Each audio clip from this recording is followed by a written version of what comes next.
谢谢现场的观众朋友，欢迎电视机前的观众朋友走进天津卫视的大型情感节目《爱情保卫战》，来看看今天请到的4位老师是谁。他们是著名的节目主持人左岩老师，欢迎；著名媒体评论人于博宏于老师，欢迎；著名节目主持人严品宏老师，欢迎；涂磊涂老师，欢迎。接下来的时间，让我们一起来分享几位老师的人生智慧，了解一下这对嘉宾遭遇了怎样的情感困惑。各位，请看。我们2个谈恋爱1年多了，他总是让我很没有安全感。他喜欢去酒吧玩，而且一点也不控制和异性的距离。我其实很把他放在心上，但是他总爱和我无理取闹。况且我很注意和异性的关系，但是他就认为我一个异性朋友也不能有。我觉得他对身边的异性朋友比对我还重要。别人的事他总能记住，但是关于我的事，他从来没有放在心上，根本不拿我当回事。我真的觉得他有点公主病，认为全世界的人只能围着他转。我难道连一点私人空间也不能有了吗？我只是希望自己的男朋友一直对我好，但是他却认为我有公主病，我真的不知道该怎么办了。掌声有请这一对，有请。男嘉宾小杨21岁，来自吉林学生；女嘉宾小曲21岁，来自吉林学生，有请。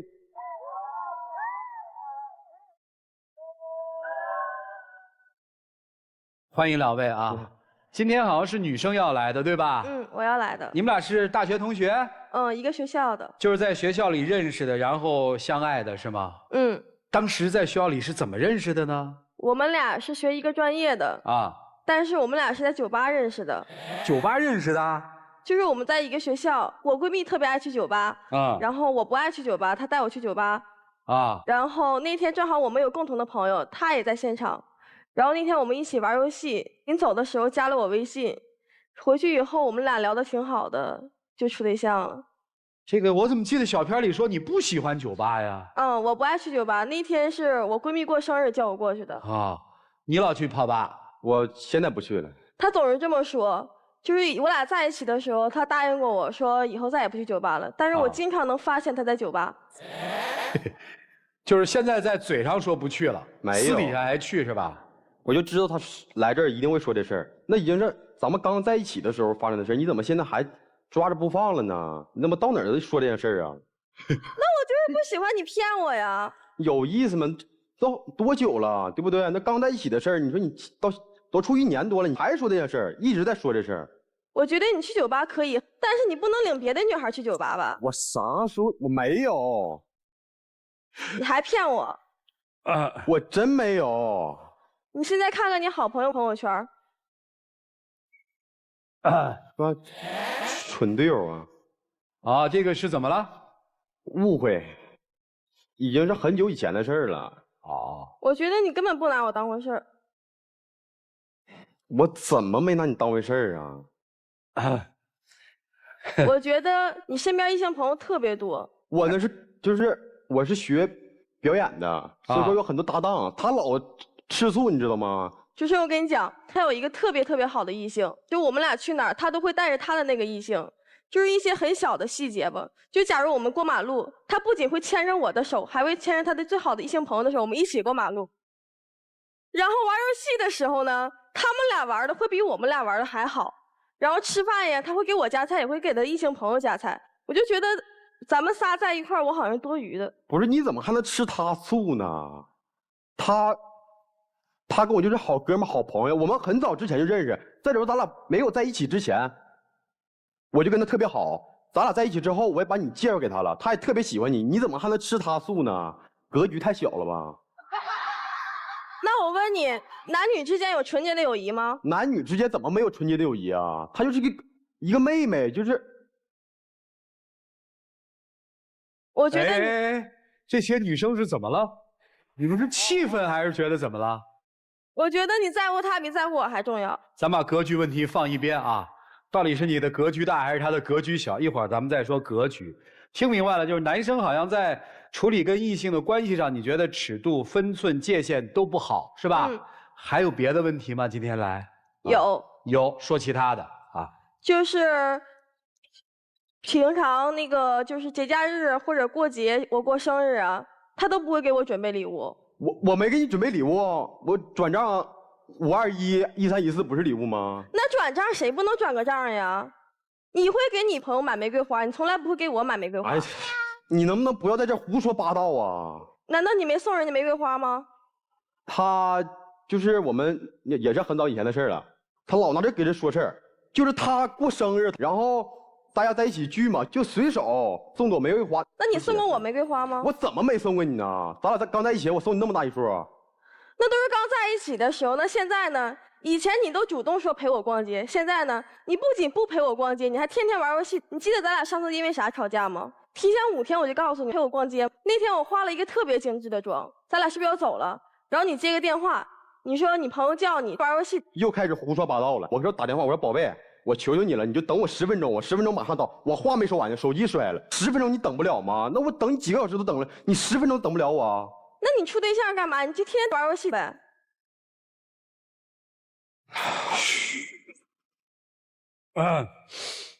你们哎确定你们在读书吗？读书就爱好嘛，平时酒吧很早以前了。哎呀，啊，现在变好了哈。好了好了，哦，现在是什么样了？现在就是酒吧基本不去了啊现在喜欢打篮球啊，然后但是现在我因为是大4了嘛，啊然后我学这个专业吧，现在有很多事儿特别忙，然后就很少有那些娱乐活动了。啊！对，哼，是吗，姑娘？不是，啊，不是。不是哈。他虽然现在不去酒吧了，但是他还会经常跟异性聊天啊，或者跟别人出去看电影。啥？跟别人出去因为你看电影？这绝对是胡说八道。你把你美团记录都打开看看。宝贝呀，你能不能不要胡说八道啊？不是这个，咱们先把这问题回答完了再乐吧啊！就是在一起的搭档，然后晚上哎，他的所有蛛丝马迹，其实我发现你全了解哈，全查到了哈，特别得意是吧？还受得了呢？他们笑是觉得，你听懂那笑声里的意思了吗？听懂了。你还乐呢？哎呀，行吧，那你为什么要跟他在一起啊？那个是吧？咱们大家都认识啊，好不好？你怎么老吃那些无关紧要的人的醋？格局太小。对对对，格局小。我觉得你就是不在乎我了。不，我就问这姑娘吧，你回答我，就是为什么她都这样了，你还跟她在一起？我觉得我还是挺喜欢他的。哦，你喜欢她的幽默是吧？她说一句话，大家都笑了是吧？是这意思吗？那你喜欢她什么呢？他可能是因为我气质吧，就是一本正经说瞎话啊。但他确实有些是胡说八道，你知道吗？啊，行，不管了吧，反正就是在女生的眼里，男生基本就是一个，哎呀，用一个什么词儿形容呢？招人喜欢的男生是吧？可以这么说吗？没有，哎呀，行，男生的性格我差不多能了解了。我现在知道女生是一个什么人，咱们通过男生的描述看看，就是他们俩怎么走在一起的。来，其实他吧，特别能作。他告诉我要来到这个节目的时候，其实我已经有点接受不了了，你知道吗？啊，最后说你不来，就是你直接害怕分手。你害怕大家都知道你是什么样是吧？我挺好的。对，那你怕什么呀？不怕不怕。啊其实他特别能作，啊他就是他说什么我必须得听。哦就像我们刚认识的时候啊，出去吃饭嘛，大家都喜欢吃火锅嘛。我说我吃不了辣，我说点个鸳鸯锅行不行？不，就非要点，他特别能吃辣，非要点加麻加辣的。我说我吃不了辣，你就不能点个鸳鸯锅吗？他说你要是不吃的话，就等于不爱我。然后吃了，坏肚子坏一晚上。啊他就觉得他说什么我必须得听，就像他特别喜欢一款衣服，然后我特别不喜欢，我说我不想穿，你别买了，我求求你了。他说不，我就喜欢，你必须得穿。我那么求他都到最后还是买了，买了之后让我穿，我不穿就生气。那你穿了，你朋友和我认为都挺好看的呀。他们敷衍你，知不知道？还有化妆品，哎呀，我真不明白啊。别人不知道他的，以为他是搞批发的，你知道吗？那我不都给你长面子吗？我不是你女朋友吗？不是你这笑的很有深意啊，什么意思呀？不是你现在还没有认识到自己的错误吗？我觉得我没错呀。你还挺骄傲的说。那女孩不都喜欢自己多有点东西吗？但我觉得你们够用就行吧，就是太多了，你知道吗？你是不爱我了吧？不是姑娘，你今天来我们这儿干嘛来了？我想听听专家和导师的意见。啥意见啊？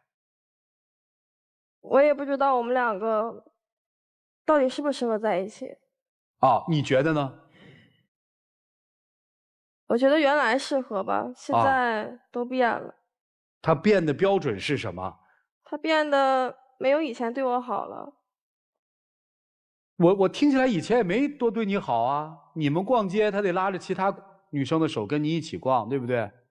你让他不要去酒吧，他依然去酒吧。我俩刚处对象的时候，他不这样，后来处时间久了，他就又回到了原来那个生活了。哦，等于他是有一个转变的，是吧？嗯。曾经是那样，因为谈恋爱改变了，现在又回去了，是这意思吗？嗯。其实我是个挺随性的人，我挺向往自由的，你知道吧？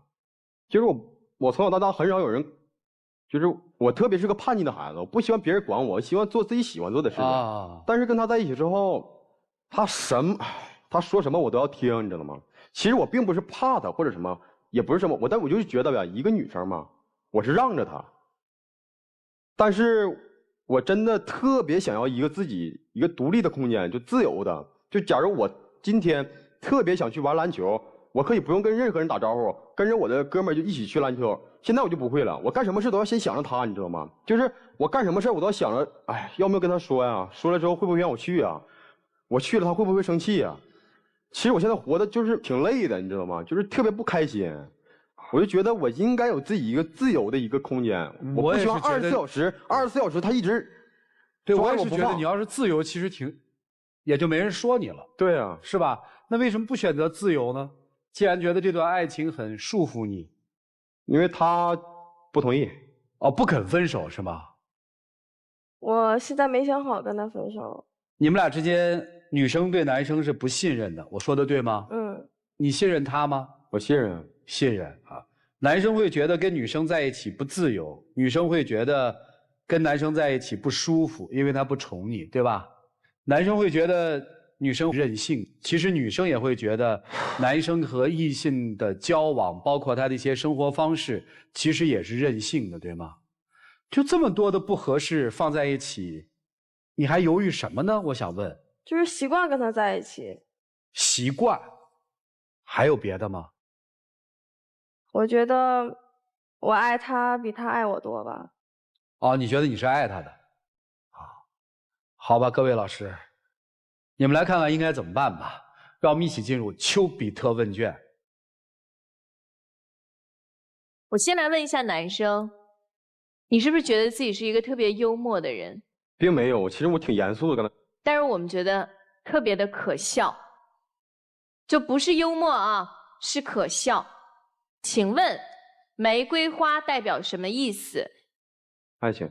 哦，知道是吧？在外面天天泡酒吧，我们是学生吗？原来。大学期间呀，对，没有缘到很来吧？所以你们现在在做学生应该做的事情吗？学表演专业，一上来就跟我讲，我们这个专业呀，就是这样的。我们这些人啊，关系就是这样的。我跟你讲，这个事情专业不背这个锅，要对专业有敬畏，要对青春有敬畏，要对自己有敬畏，要对爱情有敬畏。你知道现在多少做表演专业的人，他们是非常非常自律的，不光在上学的时代，以后走向婚姻以后也要非常的自律，因为公众对于表演专业的人处理异性关系是更加的关注和要求严格，稍微有任何一点点越矩的行为，你毁掉的就是自己的未来和事业。当然，所有人都要严格要求自己，而你作为这个专业的学生，也同样，这个专业不是你放纵的理由，不是你今天站在这儿跟我们说，哎，我跟那些女生啊，我们就是可以暧昧啊的理由。所以你站在那儿讲这一切的时候，我们都在笑，我们觉得特别可笑。当你说妹妹的时候，全场观众什么反应？切，谁听不懂啊？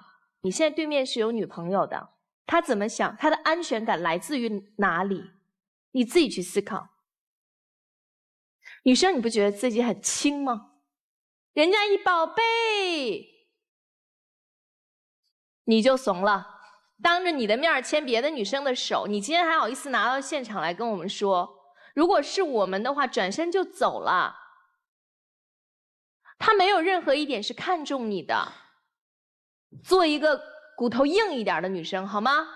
好，加油吧，两位，谢谢。谢谢左岩老师。博红兄，男生刚才说到你的任何一个问题，你的回答都是一句话，那是很久以前的事情。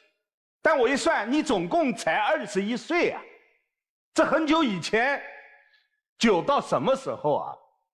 但是你说女生的有一个问题，女生还真是，我认为你要反思，你身上多多少少确实是有一点公主病的痕迹。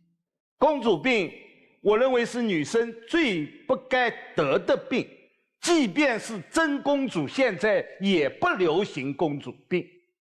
所以你们两个人都要改。我真不明白，你们两个人连自己都做不好，爱情能做得好吗？我可以断言，你们即便在今天不分手，你们两个人的爱情迟早一天会瓦解。谢谢博红兄。什么是爱情？是我们有健康的生活、健全的人格，对生活美好追求的人，才配去谈爱情。你们俩都是学表演的，但让我感觉特别的不好。一开始呢，我跟着观众一起在笑，后来我是真的笑不出来。男生的种种在台上的姿态，真的像在演戏啊！我看你是把你所谓的和这个女生之间的爱情，当成你体验生活了，还是说把我们的舞台当成你哗众取宠的平台了？在这份所谓的你们的爱情当中，丝毫看不到你付出什么真心、真意、真爱。你还是按照你自己所有想要的生活去过着，该玩玩，该乐乐，该和女同学关系不清不楚，一样没落。你还说我爱自由。你没有听说过想要爱情就要放弃个人的一部分自由吗？你想要自由就不要谈恋爱呀。即便你想要自由，是个自由的人，也不能和女性之间拉拉扯扯呀。你听不出来刚才观众这些年轻的朋友们是在笑话你吗？你以为他们是崇拜你？哎呀，这人说的真好，他真幽默。那是嘲笑。当你的生活不健康，你对待生活的态度不积极、不阳光的时候，这就不叫爱情，这叫玩闹。你别入戏太深，你回到正常生活里，做一个健健康康大学生，才能拥有一份爱情。当然了，你现在也不需要，你不是想要自由吗？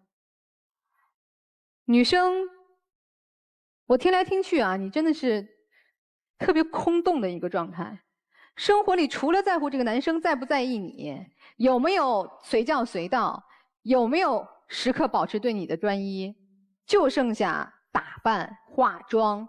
你是学生哎，你们应该知道很多表演艺术家，他们从很年轻的时候为了追求表演艺术，下了多大的功夫。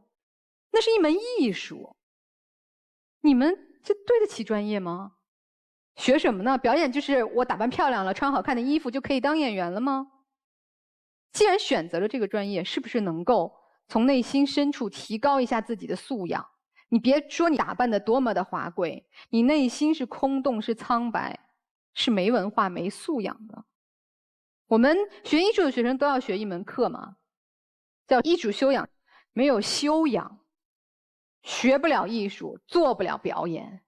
所以我希望两位也别在互相不好的那面相互影响了。咱都回家看看书，学习学习，提高一下自己，然后再来谈什么爱情，谈什么人生吧，好吗？希望你们先做一个健康、快乐、积极向上的大学生，再说其他的吧。谢谢。谢谢杨老师。来，涂老师。社会上有一种男生就是像这样的男生，你看啊，我来描述一下，大家感觉精准不精准？刚才大家在笑的时候，我不认为他们是嘲笑，有些人还真的是觉得挺开心的笑，包括有一个女生跟旁边一个女生开玩笑，拍她的腿说：“宝贝，模仿她，就是你。”这种男生具备什么特征呢？第一，看似笨嘴拙舌，但其实语言十分的流利；看似憨态可掬，但脸上表现非常丰富。就这种男生有一种本事，是一种什么本事呢？他能把一件非常认真的事表现得特别戏谑，他能让你严肃不起来，你知道吗？就你要跟他谈一件特别认真的事情，比如说你为什么把玫瑰花送给别人，你为什么牵别的女生的手，就这么认真的一件事情跟他谈，他能把它消解成无形，让你哭笑不得，认真不起来。他以为他这叫逗，逗大家开心，逗女生开心，但其实不是逗，是什么呢？一个字，痞。所有正儿八经的事儿，所有认认真真要探讨的问题，他全是以那种痞性来化解掉。咱们为什么要这样？不能好好的学习生活和谈恋爱吗？你就非要以一种逗的方式跟所有的异性去交流吗？你就不能好好说话吗？我告诉你，你那一招对付这样的人是可以的，但是在我们看来就是可笑。你为什么要活成一个让人可笑的样子？你自己不对自己认真，没有谁会尊重你们。就这样。好，谢谢涂老师。我相信什么是美，什么是丑，什么是好，什么是坏，你们大概心里是有数的。男生至少知道说那是我的过去，不承认是知道那不好，对吧？我不知道现在的这个现状是什么，因为我还有另外一种担忧和担心啊。我担忧和担心是什么？因为有一些年轻学表演的孩子，可能他就是这样，他上了舞台之后就有一些失控，生活里在放大，他要加一些我所谓的人物塑造，我所谓的我认为好的东西，他呈现出来，可能还有一部分就失去了在生活里原有的东西。说白了，可能在生活里是这样一种说话方式，或者是这样一种方式，他在这个舞台上放大了。如果你们是这样的话，还好。真是害怕你们把你们生活里面所有的本色原封不动的拿到了这儿来，那就特别特别的可怕。我也相信，就是再无知的一个人，再懵懂的一个人，别人对他是好是坏，还是有一些甄别的能力的。你们应该去看一看，有一些演员的自传，一些艺术家的自传，稍微丰富一下自己的经历吧。如果我想一个从事表演的人天天泡在酒吧里，演不好东西吧。行了，你们专业的事儿我们也不懂，关于爱情的事儿我们也没看到，只是有一个期待和期许，从今天往后你们有一个很认真的态度来对待生活。来吧，剩下的时间留给他们，一起进入真情流。其实老师说了这么多，我也想了很多。我觉得吧，一个人犯了错误，其实就应该承认的。我原来的生活方式，我这个人有很多错误，我承认，但是那都是我个人。咱们再说回感情，你真的觉得咱俩是有未来吗？其实我也想了很久，咱们也一起谈了这个，谈了很久，一直还是牵连着，没有到最后有个结果。其实咱俩站在这个舞台上，听老师这么说完，你心里和我心里都应该有个结果了。如果可以的话，我希望我们互相都冷静一下，反省一下，是的，分开一段时间。时间到啊，谢谢两位，请回吧。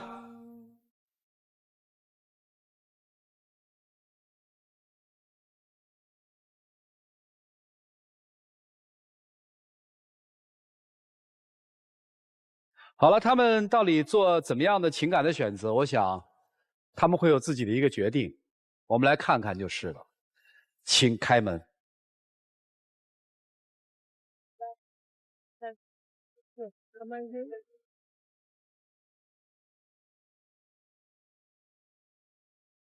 有一种悲伤，是少之与你分开思念。关于爱情的事，在刚才我们没有看到。关于爱情的话，刚才我们也没有听到。我们看到和听到的，是一对迷失在迂腐生活气息当中的年轻人。希望今天以他们情感的一个结束，变成他们认真对待生活的一个开始。了解下一对嘉宾的基本情况。他每天忙完工作回到家以后就是玩手机，然后把家务都抛给我。即使是不忙的时候，他现在也不帮我做家务。我每天都忙于工作，已经很累了，回家也做家务，游戏只是偶尔，很少。我们最近总是因为一些小事情吵架，而且有时还会冷战，遇到事情也不和我沟通，这让我很不舒服。我们从来都没有好好沟通过问题，因为他一遇到事情就和我犟，我实在心累，都不知道怎么好好和他沟通了。他对女儿太过于溺爱，总是无节制的对女儿好，只要说到女儿的教育问题，我们就会吵架。我真的是不知道该怎么办了。女儿本来就应该富养，我想给女儿一个美好的童年，我想对女儿好，难道也有错吗？掌声有请这一对，有请。韩先生34岁，来自吉林，健身教练；马女士31岁，来自吉林，公司职员。有请两位，有请。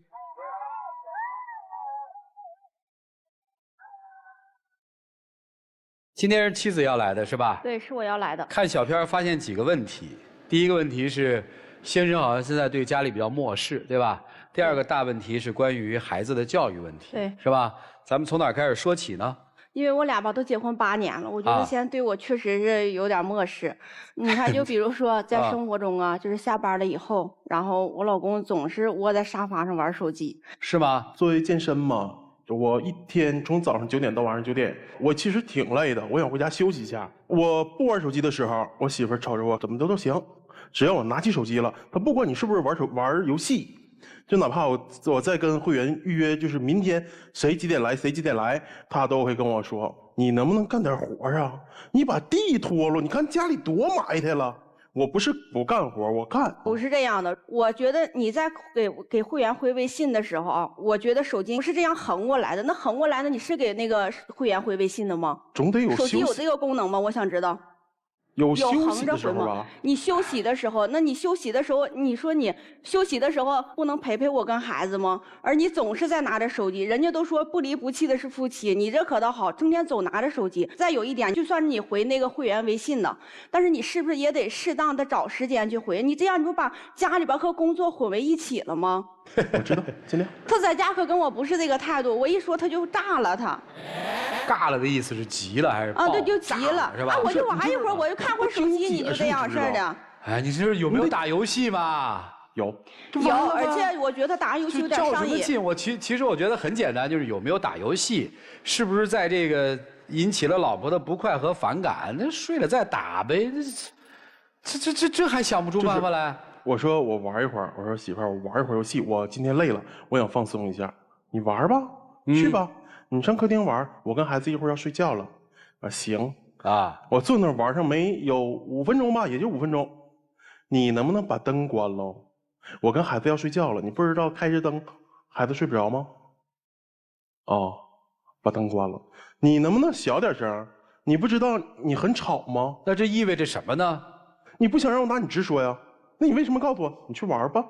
不是，他在打游戏的时候没有时间观念，他可能觉得是5分钟了，实际上已经半个小时了。行，打游戏算是一个问题，对吧？咱们放在这儿。这仙儿还有什么问题？而且他对我觉得有点不耐烦了。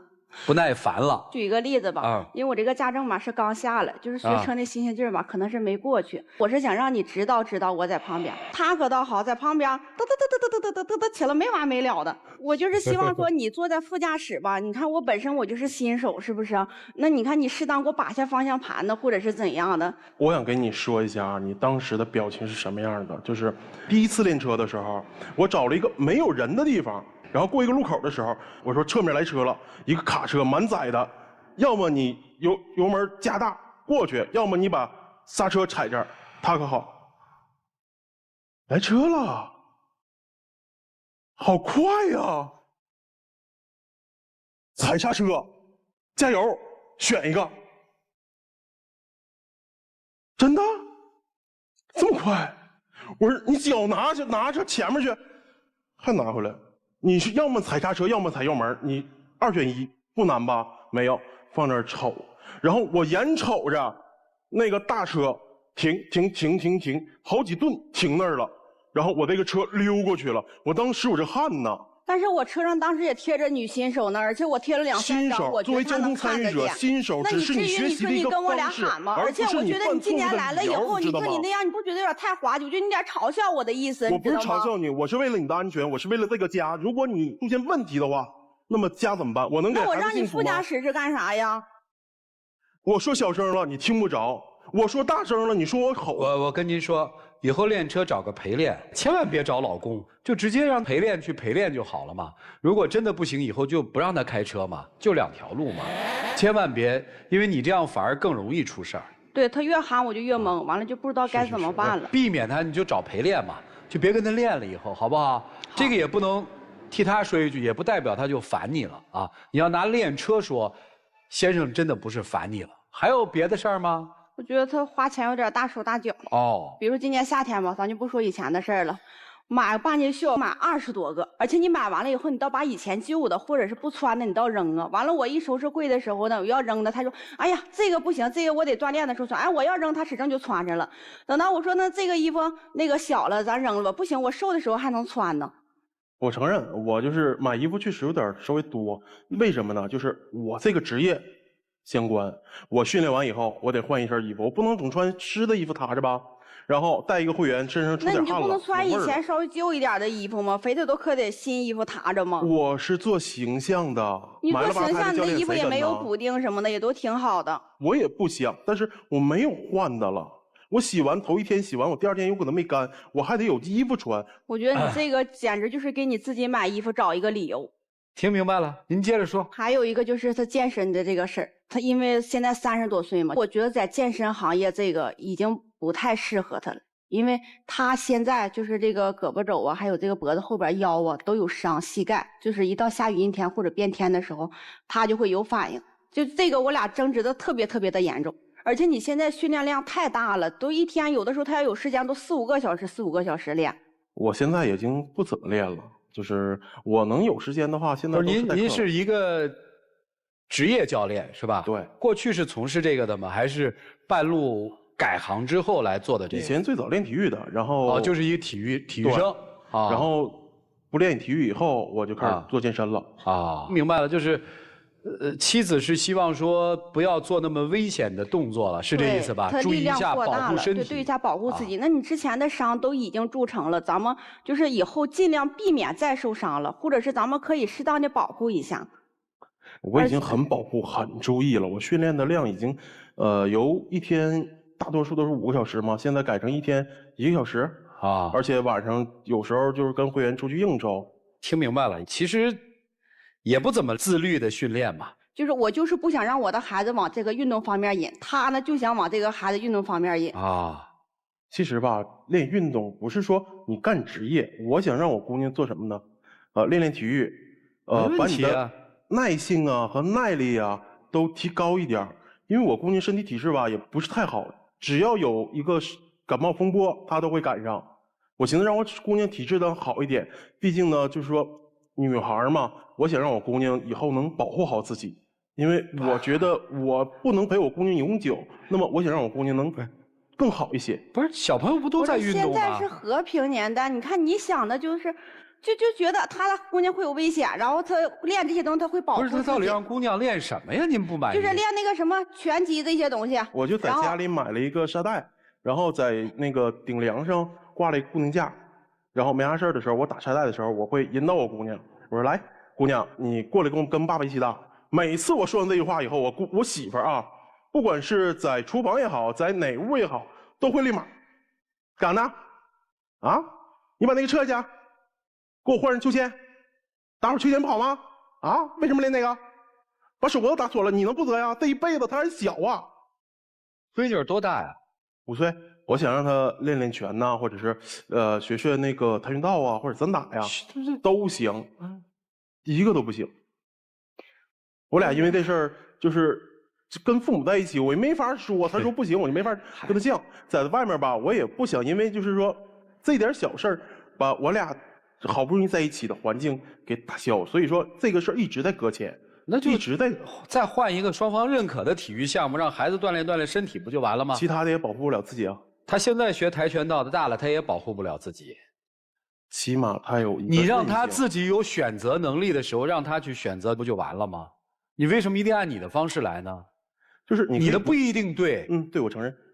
跆拳道有可能还受伤呢，咱们就是它只是一个爱好，并不代表是专业。爱好是他爱，对吗？你何必那么较真儿呢？咱是。这没有对错，你跟他商量着来不就完了吗？我俩现在商量不了。他是希望女儿的身体强健，能不能给女儿选一个运动类的项目？行吗？这行吗？也可以，但是这不就行吗？你慢慢来，慢慢渗透嘛。最后孩子练了，妈妈看到成绩了，他就不让咱练了吗？你非要较那个劲，我发现你也是。我们大体听了一下，基本上的问题都是跟现在的所有家庭大差不差的问题。对吧？因为有了孩子，在孩子的教育问题上，夫妻有冲突，不知道怎么沟通，没错吧？对。现在好像这个手机已经成了家里面影响夫妻之间关系的一个重要介质，叫手机，对吧？不一定看的时间长，但是有可能给家里带来巨大的冲突。这问题家家都有。随着女儿在长大，问题还会更多，因为孩子还会学你嘛，还会学习嘛。还会学着玩，你看多了，他一定会用嘛。学，孩子就现在就学他。对，你们家孩子有的时候上厕所，他有个假的那种手机嘛，妈妈把我的手机给我，他也像他爸一样，就这样拿着2个手机在那就他慢慢也会接触。我觉得这共性问题嘛。但是听下来，就是我特别关注和关心的是，你们日常的沟通是怎么沟通啊？日常的沟通的时候，就肯定不会这么心平气和的沟通。是大家都有态度是吧？对，都有态度。他会坚持他的，我会坚持我的。他会发脾气吗？发脾气顶多就喊2句呗。声音大。对，但是都是基本上在孩子不在家的，或者是父母不在的时候，可能会喊2句。等到那你们俩这气都憋得够久的，他们都不在的时候可能少。你们听听老师们的建议好不好？好。一起进入丘比特问卷。你们跟老人一起住是吧？对。跟我父母跟公公婆婆一起住，对吧？好，这是第一个问题。第二个问题，先生说自己回家会做家务，会做什么？他做家务也得是我支持的，比如说那个老公啊，今天有点不舒服，你把碗刷刷吧。啊，行，等一会儿吧。可能就是他9点下班吧，吃完了以后9点20、9点半那样，可能会等到10点半快睡觉的时候，他噼里啪啦一顿刷碗。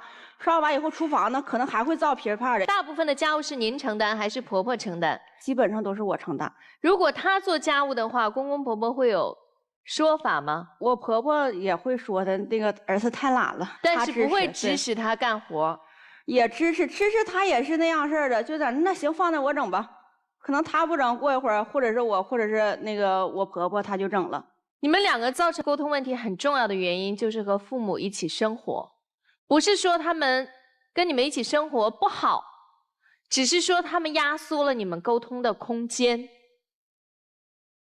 有的时候夫妻之间是需要吵架的，但是由于长辈在，可能这股火就压下去了。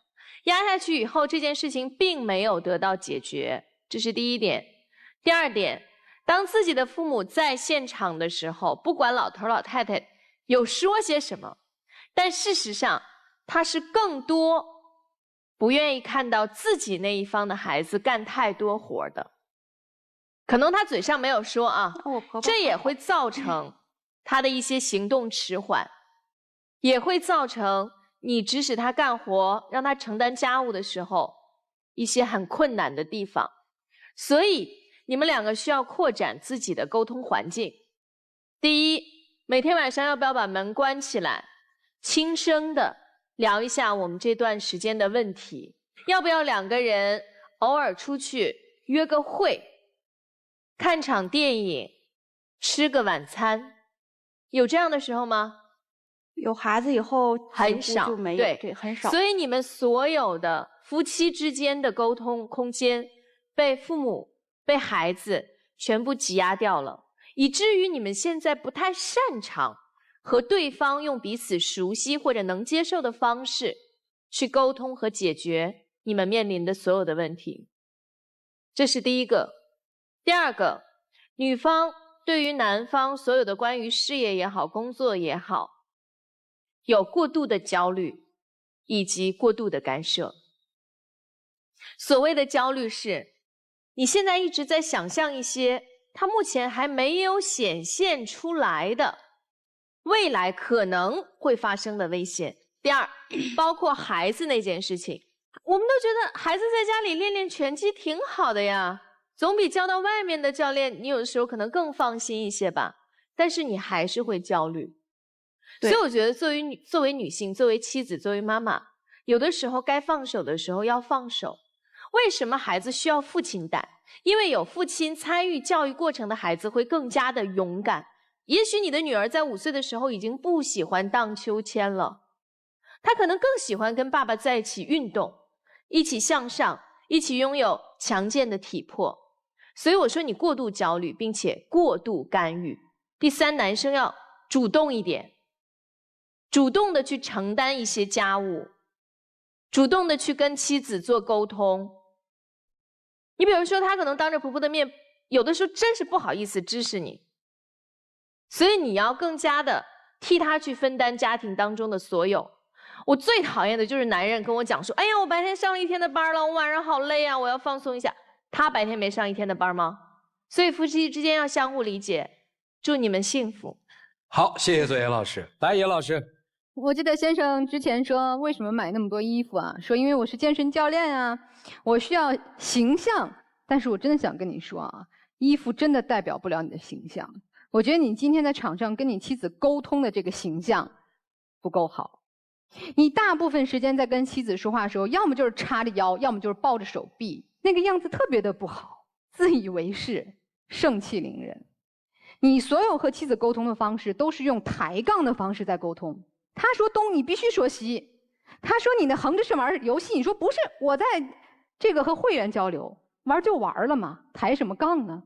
他说你衣服太多了，你就抬杠说那我要换呀，请问一天换几身啊？家庭生活能是你只东就好，只西就棒吗？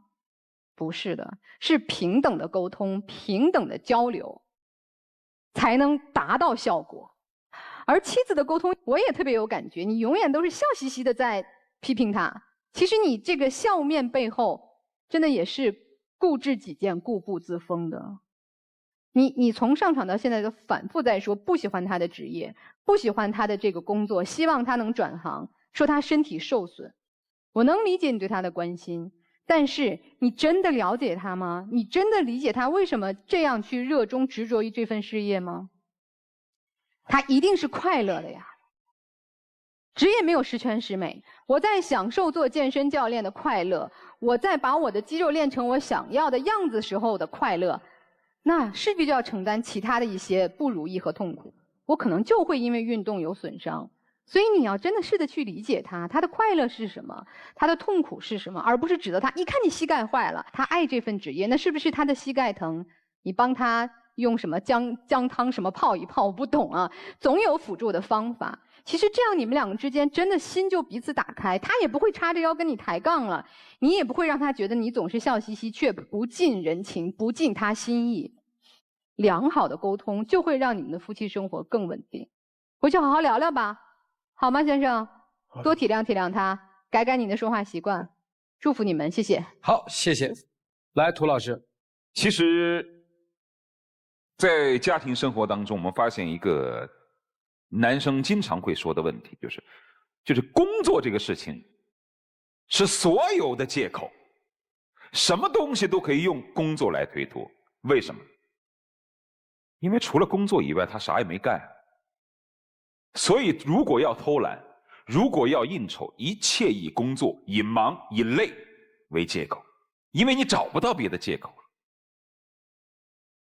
但事实上，谁不工作呢？我说句实在话，适当的做家务，恰恰是解决自己工作压力最好的方式。而你躺在沙发上玩游戏、刷抖音、看视频，其实恰恰是增加了你疲惫的负担。如果你下班回家之后，你适当的辅助他做点家务，他在里面做饭，你帮着收拾碗筷，你洗个菜，跟他聊两句。吃完饭之后，两个人一起在那儿洗碗，洗的时候聊两句。在这样的一个过程当中，身心都得到了释放。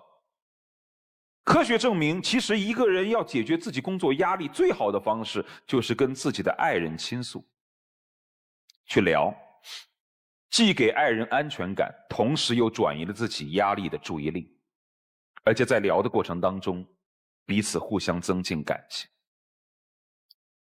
但很多丈夫不采用这样的方式，采用偷懒的方式。你可以适当的尝试一下，其实是有用的。至于孩子教育的问题，打沙袋，我不知道是对还是错，但我认为，但凡是他在家里积极愿意去跟家庭互动的事情，只要不是会造成太大的问题，你就由着他去。他不干活了，你说他跟孩子有互动，你又偏偏要管着他，你这又是何必呢？至于工作方面的一些问题，到底这个行业、这个职业能干多久，其实是你们家庭当中最重要的未来。你总有一天你是要转行的，你必须提前做准备。你不能被这个行业淘汰，你再来想你怎么去转行是不行。至于其他的没什么好说的，没有太多的问题。但如果要提个建议，我还是建议跟父母分开住，好吧？祝你们幸福。好，谢谢托老师。既然是个闺女儿的话，要充分的让闺女儿和父亲动起来。好，我知道。我自己理解那个富养的富是什么呀？应该让孩子就是什么都看过，什么都知道，什么都懂。你要有充分而富裕的时间去陪他成长，我觉得这个富是最重要的，是你的陪伴。对老婆好点吧，一起进入真情60秒。我什么都没有。人生数十载，我想在我老的时候，我能跟你有一个美好的未来和回忆。我想可能是我的方式和我的谈吐给你造成了很多的困扰，然后导致你跟我的连锁反应。以后我会改变一点，但是我希望你给我时间。我觉得我好像也有错误，可能跟你沟通的方式有点太过于强势了，而且你的工作，我现在想想好像真是干预的太多了。然后回去以后我不干预了，但是你要自己注意身体。我会的。好。我爱你，老婆。我也还爱着你。我也曾付出过。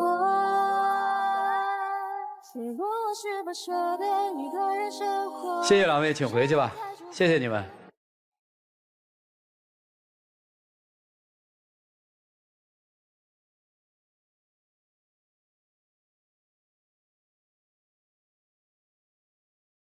现场的观众一听"我爱你"还哦了一下啊，那他们相见会怎样呢？你们还不哦坏了？来，请开门。我爱你，你爱我，我们再也找不到借口。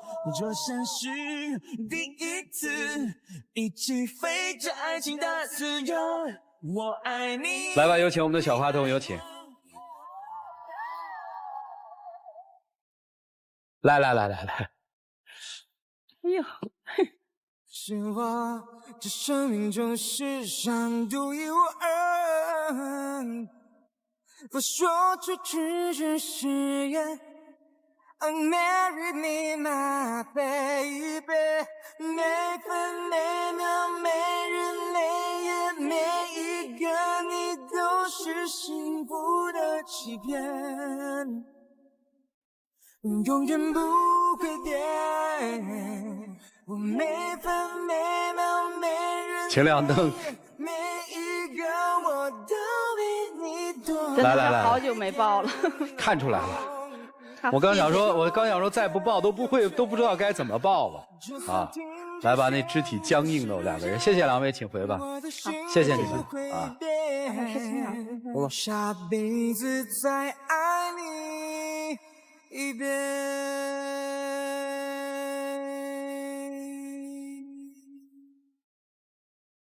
当我看着你的眼，我感受。愿咱们开心生活吧！电视机前的观众朋友，现在请拿出手机，扫描屏幕下方的二维码，下载京云 APP， 了解更多的新闻资讯。接下来有请我们的老师进入到京云中央厨房。妈特别看不上我男朋友，昨天是他第2次来我们家，我妈说了很多难听的话。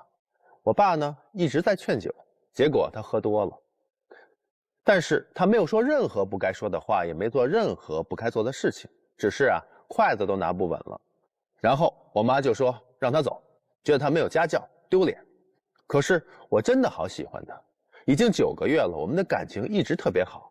我们该怎么办才能让我爸妈接受他呢？我觉得这明显是傻女婿还没有通过未来岳父岳母的考试啊。听着你妈难听的话，他不发作，这是有涵养的表现。不善饮酒，但舍命陪着你父亲喝酒，这是有胆量。即使喝多了，他也不借酒发泄不满或做不得体的事情，这是他非常能克制的表现。这样好的男朋友，你还怕你爸妈不接受他吗？所以我建议让他练练酒量，再找你父亲喝酒去。再一次的谢谢现场以及电视机前观众朋友的收看和陪伴，我们下期节目再见，谢谢大家。